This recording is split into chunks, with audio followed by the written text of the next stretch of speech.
ورسوله النبي الكريم ونحن على ذلك من الشاهدين والشاكرين والحمد لله رب العالمين۔ اللہ تبارک و تعالیٰ کا بے انتہا شکر و احسان ہے کہ رب کائنات نے اس ماہ مبارک کے اندر جو ہمارے اوپر برکتوں والا مہینہ نازل فرما رکھا ہے، یہ اس رب کائنات کا ہمارے اوپر بے حد انتہا شکر ہے، احسان ہے کہ رب ذوالجلال نے یہ برکتوں والا یہ ماہ مقدس ہمارے اوپر نازل کیا ہے۔ اور اس کی وجہ یہی ہے کہ اللہ رب العزت اپنے بندوں کی مغفرت کرنا چاہتے ہیں، اپنے گناہگار بندوں کو بخشنا چاہتے ہیں۔ اسی سبب سے اس مہینے کا نزول فرمایا ہے کہ میرے بندے جو 11 مہینے تک مجھ سے یعنی دور رہتے ہیں، دوری اختیار کر کے رہتے ہیں، وہ میرے قریب آ جائیں، میرا قرب حاصل کر لیں۔ تو گویا کہ رمضان المبارک کا پہلا جو عشرہ تھا وہ گزر چکا ہے۔ اولوہا رحمت واوسطھا مغفرۃ وآخرھا عتق من النار۔ یہ پہلا عشرہ جو تھا رمضان المبارک کا وہ اللہ رب العزت کی رحمت کا عشرہ تھا۔ جو دوسرا عشرہ چل رہا ہے یہ مغفرت کا عشرہ چل رہا ہے، اور تیسرا عشرہ جو ہوگا وہ جہنم سے خلاصی کا ہوگا، جہنم سے آزادی کا ہوگا۔ تو دوسرے عشرے کے اندر ہم ہیں، اور اس کے اندر اللہ رب العزت کی طرف سے مغفرت کے وعدے چل رہے ہیں کہ اپنے بندوں کو اللہ رب العزت کے بہانے تلاش کر کے ان کے مغفرت فرماتے ہیں۔ تو دوسری چیز اس کے اندر یہ ہے کہ ہمیں چاہیے کہ ہم اللہ رب العزت کے کلام کی کثرت سے تلاوت فرمائیں، قرآن کریم کی تلاوت کا ہم زیادہ سے زیادہ اہتمام کریں اور قرآن کریم کو پڑھنے کی کوشش کریں، اس لیے کہ اس کے شرف و فضیلت یہ ہے کہ قرآن کریم اللہ رب العزت نے انسانوں کی پیدائش سے 1000 سال پہلے اللہ تبارک و تعالیٰ نے اس کو پڑھا۔ اور جو اس وقت قرآن کریم کے اندر سورہ طٰہٰ ہے، اس کی تلاوت فرمائی تو فرشتوں نے کہا تھا کہ کتنی مبارک ہے وہ قوم کہ جس پر یہ قرآن کریم کو اتارا جائے گا، کتنی مبارک ہیں وہ سینے جو اس قرآن کریم کو اپنے اندر محفوظ کریں گے، اور کتنی بابرکت ہوں گی وہ زبانیں جو اس قرآن کریم کی تلاوت کریں گی۔ تو قرآن کریم کے بارے میں فرشتوں نے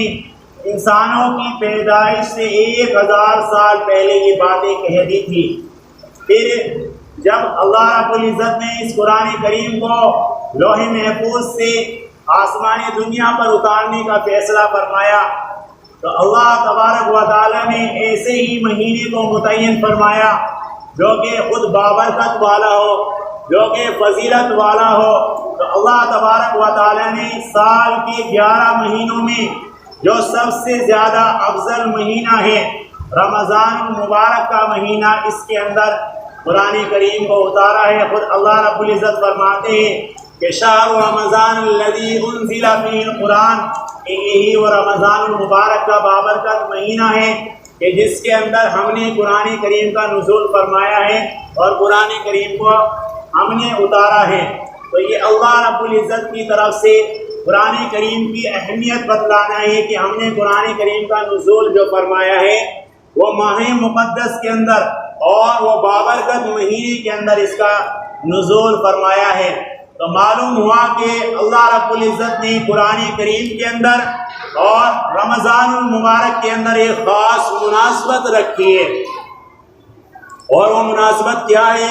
وہ مناسبت یہ ہے کہ جب رمضان المبارک کا یہ مہینہ آ جایا کرتا ہے تو اس کے اندر کلام اللہ شریف کی پڑھنے کی کثرت ہو جایا کرتی ہے۔ حافظ قرآن کے دل کے اندر ایک سننے سنانے کی خواہش پیدا ہو جایا کرتی ہے۔ رات کو تراویح کے اندر قرآن کریم سننے سنانے کا اہتمام کیا جاتا ہے، اور یہ تمام کی تمام باتیں اس وجہ سے ہوئی کہ خود نبی پاک علیہ الصلوۃ والسلام رمضان المبارک آنے کے بعد قرآن کریم سنتے اور سنایا کرتے تھے۔ حدیث پاک میں آتا ہے کہ جب رمضان المبارک کا مہینہ آیا کرتا تھا تو تو اللہ کے نبی علیہ الصلوۃ والسلام حضرت جبرائیل امین کے ساتھ قرآن کریم کا دور فرمایا کرتے تھے۔ تو خود نبی کریم صلی اللہ علیہ وسلم کا قرآن کریم کا دور کرنا اور اپنے گھر والوں کو قرآن کریم کی تلاوت کی تلقین کرنا، یہ ہم امتیوں کے لیے ایک سبق ہے اور امتیوں کے لیے ایک پیغام ہے کہ ہم بھی زیادہ سے زیادہ قرآن کریم کو تلاوت کرنے کا رمضان المبارک کے اندر اہتمام کریں اور اپنا زیادہ وقت ہم فضولیات اور دیگر مشغولیات کے علاوہ قرآن کریم میں صرف کریں۔ چنانچہ بڑے خوش نصیب ہیں وہ لوگ جو ماہ مقدس کے اندر رمضان المبارک کے مہینے کے اندر قرآن کریم کی تلاوت میں مشغول ہوتے ہیں، اس لیے کہ آقائے نامدار تاجدار مدینہ احمد مصطفیٰ محمد مصطفیٰ صلی اللہ علیہ وسلم کا ارشاد گرامی ہے کہ بندے کے حق میں قیامت کے دن دو چیزیں سفارش کریں گی اللہ رب العزت کے یہاں قیامت کے دن۔ ان میں سے ایک روزہ ہے جو اللہ رب العزت سے عرض کرے گا، اے پروردگار، میں نے اس بندے کو دن کے اندر بھوک پیاس سے، کھانے پینے سے اور نفسانی خواہشات سے روکے رکھا، اے اللہ تو اس بندے کے حق میں میری شفاعت قبول فرمائیے۔ اسی طرح قرآن کریم کہے گا، اے اللہ میں نے اس بندے کو رات کے اندر قرآن کریم نماز کی حالت میں اور نماز کے باہر تلاوت کی وجہ سے جگائے رکھا، لہذا اس بندے کے حق میں میری شفاعت قبول فرمائیے۔ نبی پاک علیہ الصلوۃ والسلام نے فرمایا کہ اللہ رب العزت ان دونوں کی شفاعت کو قبول فرما لیں گے۔ یہ ہے رمضان المبارک کے روزے اور رمضان المبارک کے اندر قرآن کریم کی تلاوت کرنے کا اجر، کہ قیامت کے دن، کہ روزے قیامت کے دن، کہ جس دن اچھے سے اچھا انسان بھی پریشان حال ہوگا،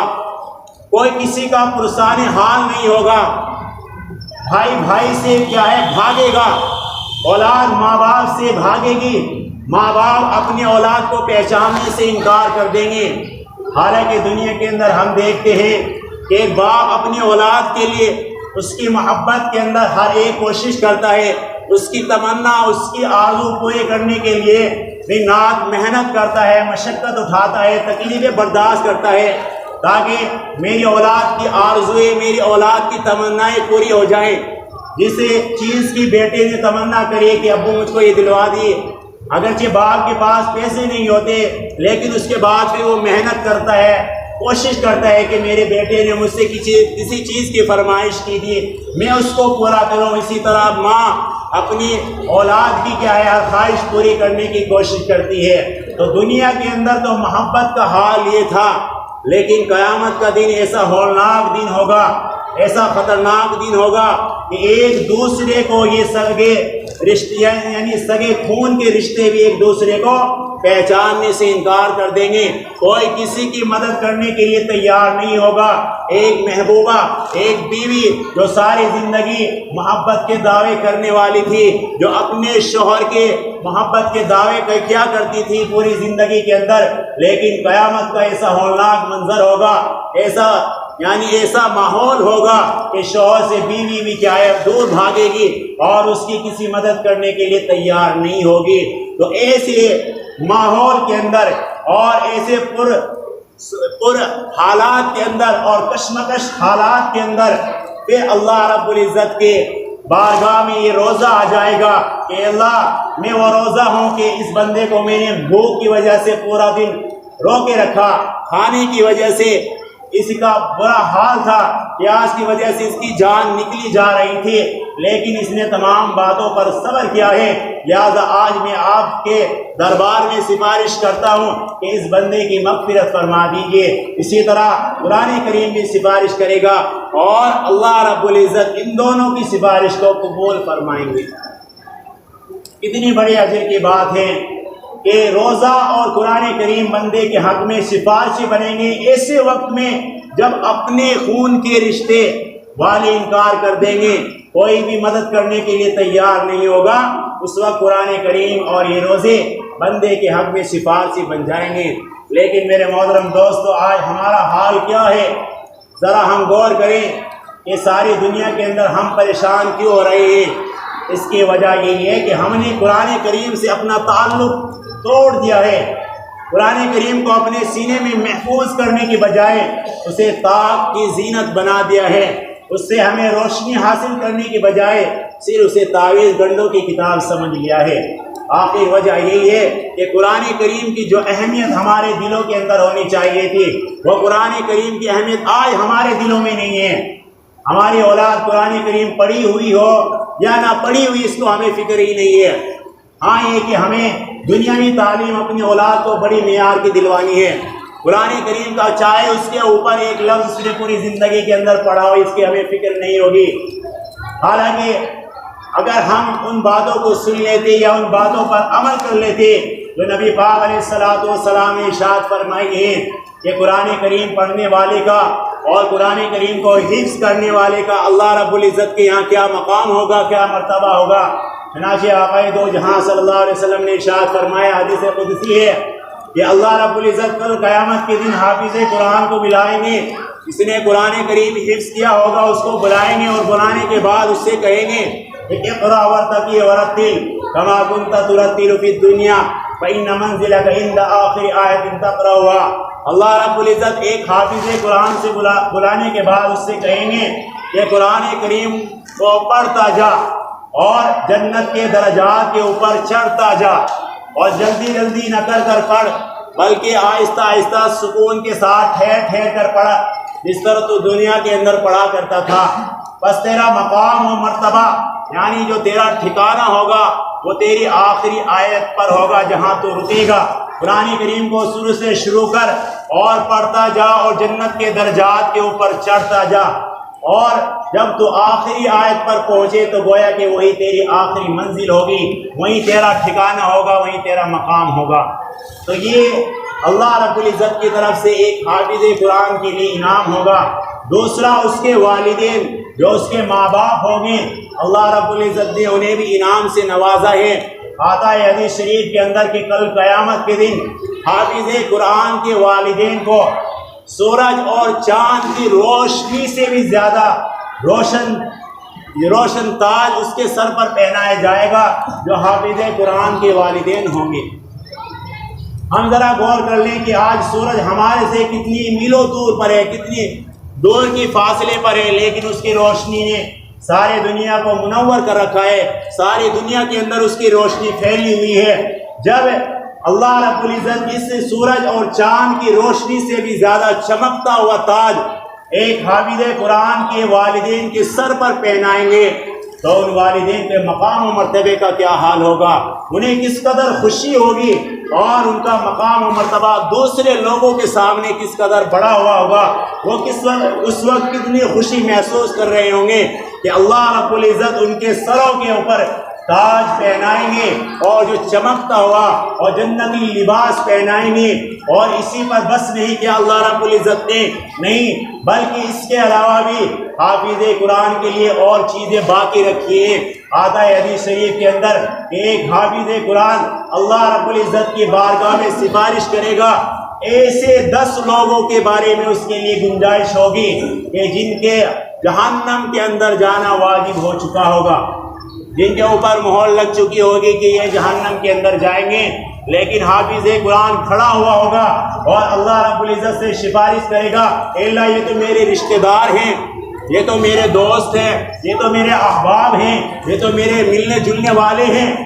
آپ ان کو جہنم میں بھیج رہے ہیں، میں جنت میں کیسے پہنچ جاؤں جبکہ میرا رشتہ دار کیا ہے جہنم میں جانے لگ رہا ہے۔ تو 10 آدمی تو ایسے ہوں گے جن کے اوپر مہر لگ چکی ہوگی اور جہنم میں جانا واجب ہو چکا ہوگا، اور اس کے علاوہ تو نہ جانے کتنے لوگ ایک حافظ قرآن کے ساتھ جنت کے اندر داخل کیے جائیں گے۔ تو ایک حافظ قرآن کا مقام و مرتبہ بہت بڑا ہوا ہے، اس لیے ہمیں فکر کرنی ہے کہ ہماری آنے والی نسلیں، ہماری اولادوں کے اندر کم از کم اگر حافظ قرآن نہیں بن پا رہے تو اتنا تو ہو جائے کہ وہ قرآن کریم کو پڑھنے والے ہوں، نازلہ قرآن کریم پڑھے ہوئے ہوں، اور ماں باپ کے جانے کے بعد ہم تو دنیا سے چلے جائیں گے، لیکن ہمارے بعد جو ہماری اولاد ہے قرآن کریم جو وہ پڑھیں گے، اللہ کا کلام پڑھیں گے، تو ایسا نہیں ہو سکتا کہ کسی کی اولاد دنیا کے اندر اللہ کا نام لینے والی ہو اور اللہ رب العزت اس بندے کو قبر کے اندر عذاب دے۔ چنانچہ بہت سارے ایسے واقعات موجود ہیں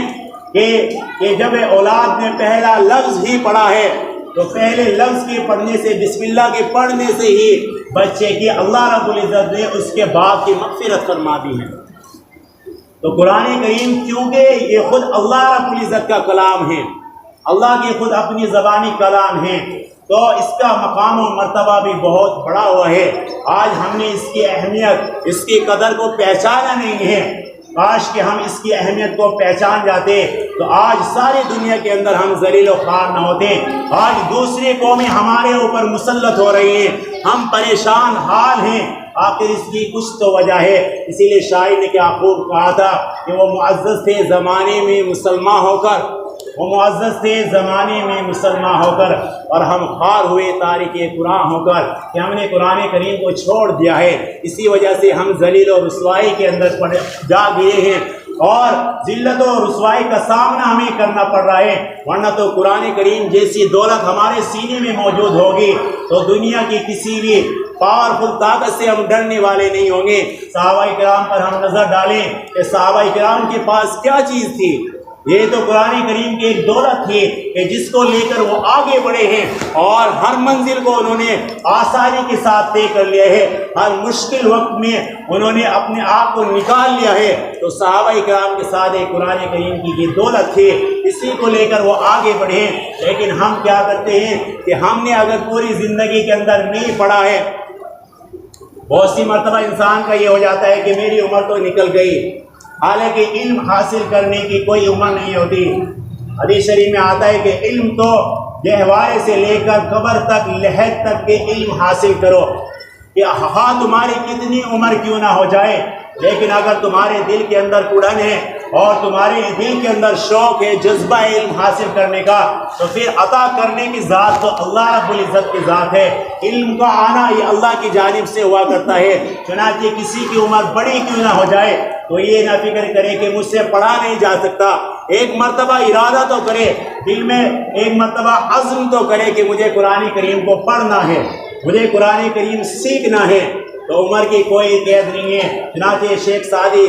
رحمۃ اللہ علیہ کا واقعہ لکھا ہے کہ جب مدرسے کے اندر پڑھنے کے لیے گئے تھے تو اس وقت شیخ سعدی رحمۃ اللہ علیہ کی عمر 50 سال کی تھی۔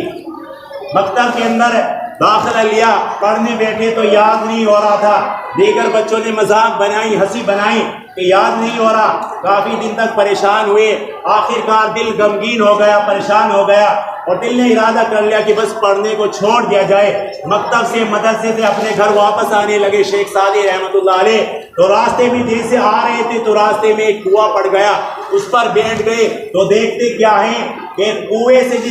جس رسی سے پانی نکالا جاتا ہے، پانی سینچا جاتا ہے، تو اس نے جو پتھر کی منڈیر بنی ہوئی ہوتی ہے اس کو گھس رکھا تھا، یعنی رسی کے نشانات سے وہ پتھر گھس گیا تھا۔ شیخ سعدی رحمۃ اللہ علیہ کے دل میں اللہ نے بات ڈالی کہ جب یہ پتھر ایک رسی سے گھس سکتا ہے تو اگر میں محنت کروں گا، میں کوشش کروں گا تو میرا دماغ کیوں نہیں گھسے گا۔ چنانچہ دوبارہ مکتب میں گئے اور جانے کے بعد پھر کیا ہے کوشش کری ہے اور محنت کری ہے، اور پھر اللہ رب العزت نے حضرت شیخ سعدی رحمۃ اللہ علیہ کو علم سے نوازا ہے۔ 50 سال کی عمر میں جا کر پڑھنا شروع کیا تھا، اور پھر اللہ نے اتنا علم نوازا ہے کہ شیخ سعدی رحمۃ اللہ علیہ نے کیا ہے کتابیں تصنیف کی ہیں، کتابیں لکھی ہیں، اور فارسی کے اندر آپ نے کتابیں لکھی ہیں، گلستہ گوستہ، اتنی ہارڈ کتابیں لکھی ہیں کہ آج کے علماء پر تو ان کا پڑھنا بھی مشکل ہے، سمجھنا مشکل ہے ان کتابوں کا۔ تو اتنی عمر کے اندر جانے کے بعد جب انسان محنت کرتا ہے، مشقت کرتا ہے، تو اللہ رب العزت کا علم آیا کرتا ہے۔ تو ہمیں اس بات کی فکر نہیں کرنی چاہیے کہ ہماری تو عمر نکل گئی، نہیں، پڑھنے کی کوئی عمر نہیں ہوا کرتی۔ ہم دل کے اندر ایک ارادہ تو کریں، ایک عزم تو کریں، ایک حوصلہ تو کریں۔ علم کا آنا اللہ رب العزت کی جانب سے ہوا کرتا ہے۔ اللہ رب العزت ہم سبھی کو ان باتوں پر عمل کی توفیق نصیب فرمائے۔ وآخر دعوانا الحمد للہ رب العالمین۔